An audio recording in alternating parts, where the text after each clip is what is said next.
In 1999, Capcom released a game called Resident Evil 3 Nemesis, and immediately started to work on the sequel. This time it should take place in a castle and give the player character Leon, who returns from Resident Evil 2, more ways to defend himself. However, the development team realized that the game derailed too much and became way too action focused. So the director Hideki Kamiya asked his superiors to turn this into a new series. They approved, and thus Devil May Cry was born.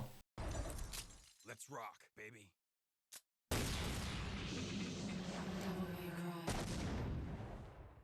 First of all, I only ever played the vanilla version of Devil May Cry 4 and DMC Devil May Cry before, so everything else is really new to me. However, I do know about the story, so this is not an entirely unbiased review.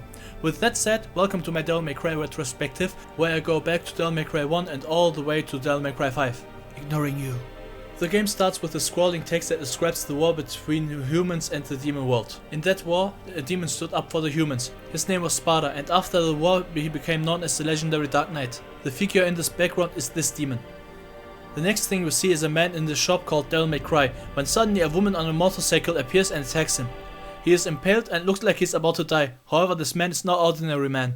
He is the son of Sparda. The woman says she only tested him to see if he is worth it to take down the demon king Mundus. As she takes off her shades, Dante sees that she resembles his mother, so he accepts the request. They both get to Malay Island, where then after a short scene the game starts. You run up to the stairs and see a yellow orb on the way. When you pick it up, it basically works as lives, so you can return to the last checkpoint after dying. A bit farther up, when you jump up the bridge and wait a bit at the end, you receive your first secret in the game, a blue orb shot. Obtain 4 of these to create a full blue orb, which then raises your maximum health. Go through the giant hole in the wall and get into the castle. After that the hole closes up behind you. Yes, if you missed the blue orb shot in the beginning screen, you already lost your chance for 100% completion, until New Game Plus at least. In this room you need to explore to find 45 red orbs to unlock the door. Red orbs are the currency in this game. In this room there are exactly 45 of these, but there's actually a secret stash of them in this room with way more than 45. For that you need to climb on top of the spear of the statue in the middle of the room. It is a bit difficult to figure out, but it works if you don't try to jump from the highest point of the horse head. This is a sign that you need to explore really thorough to get an advantage, especially because later on there will be secret missions you can find, which once you complete them give you a blue orb shot. However, there is a problem with that, because you also get scores at the end of the mission, where your clear time is really important. A high score at the end gives you a lot more red orbs than a lower score. After a bit of exploring, get into the first enemy encounter. Now it's a good part to talk about the gameplay. In this game you can run around in all directions, jump and slash with your weapon. If you lock on, your movement changes. You always look at the point you are locked onto and slowly walk around. If you hold forward or back while jumping, he jumps forward or back like you would expect. But when you move to your side and then jump, you do a roll instead. This is your primary dodge with iframes. Something else you can do while locked on is shooting your guns. You can also shoot without aiming when you are in the air, which will become really important later on when you get your next melee weapon, Alistair.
This weapon basically replaces your starting weapon, Force Edge.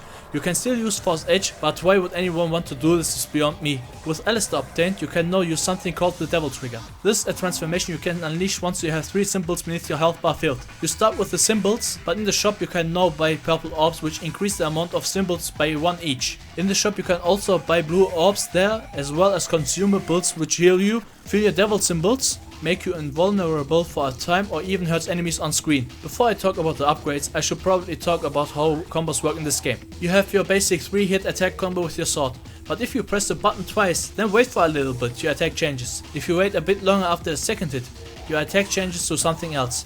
When you lock on and hold back the directional input while pressing the melee button, Dante will do an upward slash that launches the enemy, but when you hold down the button he will jump after he launched the enemy. Another thing you can do in the shop once you get Alistar is buying new moves. You can buy the Stinger, which leaps you forward and attack at the same time. You can buy Air Hike, which lets you double jump as long as you have Alistar equipped. Round Trip, which lets you throw Alistar and attack while punching and kicking. The last two abilities unlock flying in the Devil Trigger form, Air Raid and Vortex. In Devil Trigger, jump and lock on to fly. Press the melee button to activate Vortex and spin around while damaging everything in your path. Press the range attack button to shoot lightning on your enemies. This is why I said you can shoot in the air without locking on, because otherwise you would always fly in the Devil Trigger. This is really important once you get the shotgun, because there's something in this game that lets you jump off enemies. That means that you can launch the enemies in the air and shoot the shotgun, jump off from them and then shoot again. This deals a lot of damage and is really fun to pull off. You also get another melee weapon called Ifrit later on in the game, and this is the game's fist weapons. You can charge its attacks and deals a lot of damage. The upgrades you can buy are Magma Drive, a very powerful uppercut you can charge up, Kick 13, which is the stinger of Ifrit with a way lesser range. If you are in Devil Trigger, instead of a singular kick, Dante does a flurry of kicks instead. Rolling Blaze, this gives your jump a hitbox which damages enemies. Meteor and Inferno are both the Devil Trigger attacks for Ifrit, like how Vortex and Air Raid are for Alistar. Jump and attack while holding a direction without locking on to slam the ground and erupting the ground, dealing massive array of effect damage. Last but not least, the Meteor. To activate it you need to be in Devil Trigger, lock onto the enemy, hold the back direction and press the melee button. You can and should always charge it fully through because it deals massive damage. The other weapons you get are the Grenade Launcher, which is obviously really strong but can't be fired in the air and is really strong. You can dodge immediately after firing to fire a bit faster.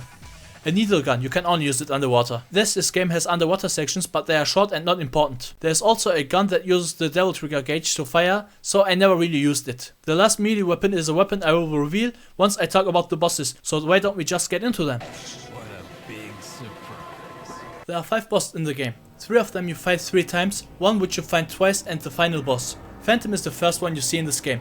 After you defeat him, he appears and chases you around in the corridor. He does that one more time and then you fight him again in a proper fight. And then he dies. Griffin, a giant bird that shoots lightning and gets killed by Mundus himself after the 3rd fight. You can actually skip the first fight in New Game Plus because he appears after getting Ifrit and you need Ifrit to finish the mission. But because you already have Ifrit, you can just go to the end. Nightmare, a giant blob which you need to shine light on to make him solid and reveal his weak point. I think this is what happens at least, I'm not really sure myself. You fight it 3 times and it dies as well. Then the other boss is the highlight of this game for me. Nero Angelo, a knight that challenges you 3 times who seems to have some sort of connection to Dante. In the cutscene to the 3rd and final fight against him, he takes his mask off. Anyone these days will recognize him. He's Virgil, Dante's twin brother. Anyways, by this point you know what to do. After killing him, you will receive the second half of the medallion Dante has. While grieving about the absolutely definitive death of Virgil because he will never come back ever, he uses a medallion to transform Force Edge into Sparda's weapon, which is called Sparda itself.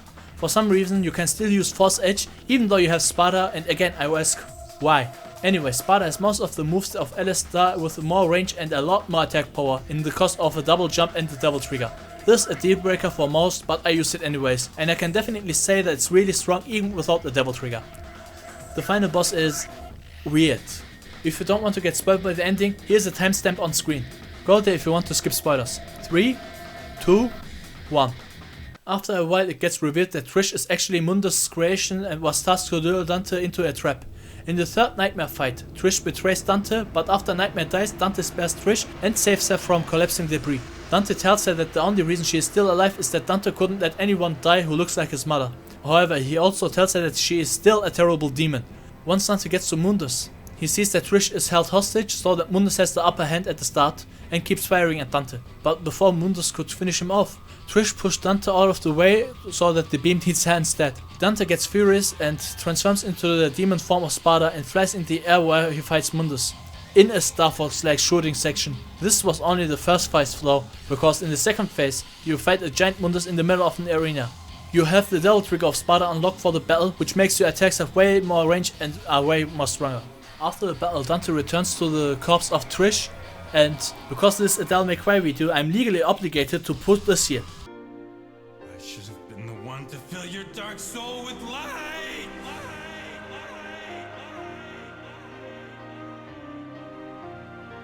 I hope all of you are really happy right now. After that, he leaves Sparta behind next to the corpse of Trish. The island is going to collapse soon, so Dante needs to run away. Once he is really close to the entrance, the floor collapses and Mundus reveals that he is not dead yet, and he will take Dante down with him, and there's nowhere to run. When Dante says, I'm not going anywhere. Besides, there's no place to go. Look around. This will be your burial ground as well. he really planned on dying here, didn't he? Anyways, during the fight, Trish reveals that she also didn't die yet, and buffs Dante to finally take down Mundus. It looks like we have a winner. Jackpot. Such an amazing scene. Anyways, a plane we saw right at the start of the game falls through the ceiling and the two use it to escape. One thing I really don't like about this section is that Dante tells that devils never cry and renames the shop to that. Spoiler over. Before I get to the last part of the video, I really need to talk about Mission 4. I used the guide to collect every blue orb shard and find every secret. In Mission 4, the guide said I needed air hike and it cost way too much, so I granted a secret mission and failed all the time to get enough orbs to buy it. Later on I realized I can press select to open the menu and save manually, which saves your data but not your mission progress. So I actually triggered the chase section with Phantom and killed him. He gave me 500 red orbs in one run. What you need to do to grind fast is once you trigger the section, go up to him, lock on, and right as he shoots the fireball, dodge to the side. Do the 3-hit slash combo, get hit, now you have enough devil trigger to transform. Immediately transform and spam your attacks. This should kill him and he will drop 500 orbs. Collect them, save and repeat. This way you will get 1000 red orbs each minute. Why am I including this even though I already have a full video about it? Because the video performed poorly and it cost me 2 subscribers, so bye bye. Back at the start of the video I said that Devil May Cry 1 was supposed to be Resident Evil 4 before it got reworked, and so it naturally has a lot of Resident Evil elements left in the game. For the record, I have not finished a single Resident Evil game by the time of this video. However, I played a little bit of Resident Evil 1, so I hope this knowledge is enough to be accurate. First off, the setting. This is obvious, it takes place in a castle, and from what I heard, time limits also happen at the end of Resident Evil games. Another leftover is the camera perspective. You can't control it and it shifts around once you get to a certain place on the screen. In this game there are also a lot of puzzles which amount mostly to attack this or take this and place it there. Sometimes it does both. An enemy that chases you around through the game like Phantom sometimes. Dante in this game looks like a reskinned Leon Kennedy. From all the things I just mentioned, the camera perspective stays in some rooms in later games. Another thing that stays are the light puzzles, but they are significantly dialed back in the sequels. Other than that, this game is fully original. I think at least. Now what are the things that this game introduced which did and didn't return? At least Devil May Cry 3 onwards. Fighting the same boss multiple times does exist in later games, but it is significantly reduced and only used for really significant bosses. Weapon switching is way more seamless in later games, and it also works for guns. No underwater section in later games thankfully. The story behind Virgil is also retconned. Dante says that Mundus is the one who killed his mother and Virgil, which is technically halfway true, but the things that happen in Devil May Cry 3 are directly contradicting it. That is a video for another time though. Also something I'm really glad they cut in later games, the whole Devils Never Cry thing I talked about in the spoiler section. A lot of things that this game introduces will get refined in later games. This includes combos that change their route depending on when and for how long you delay your button press. The style meter that tells you how well you did in an encounter. In this game, the more you attack, the more the style rises, while in later games it gets reset when you get hit and only rises once you change up your attacks instead of just attacking as much as you can. What a shame we didn't see how an early Resident Evil 4 prototype looked like, right? Wrong! The Devil May Cry HD collection from where I play this game has concept art included, and we can see how it would have looked like. The environments look mostly the same, which answers why the camera is the way in this game. Dante, who was Leon back in the day, has no trench coat and is running around with only guns in his hands, which Dante can still do, but he is way more casual about it than Leon. Ah! What is that? What the hell is that? I'm so glad this is only a PS2 game. I'm so glad it doesn't look so realistic in the actual game. It would be so disgusting. But Capcom, come on!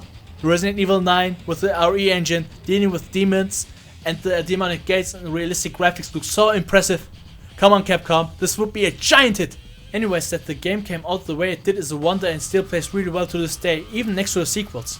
Of course the mechanics this game introduces will be way more refined in later games. Devil May Cry 2 is an exception, but this will be a whole other topic. For now, I am truly impressed by the humble but stylish beginnings of one of the best hack and slash series ever made. Like I promised at the start, I will continue talking about the series, so like, comment and subscribe to see that. For now, I wish you all have a great day, and if you watched until the end, I hope everyone enjoyed this video. Goodbye.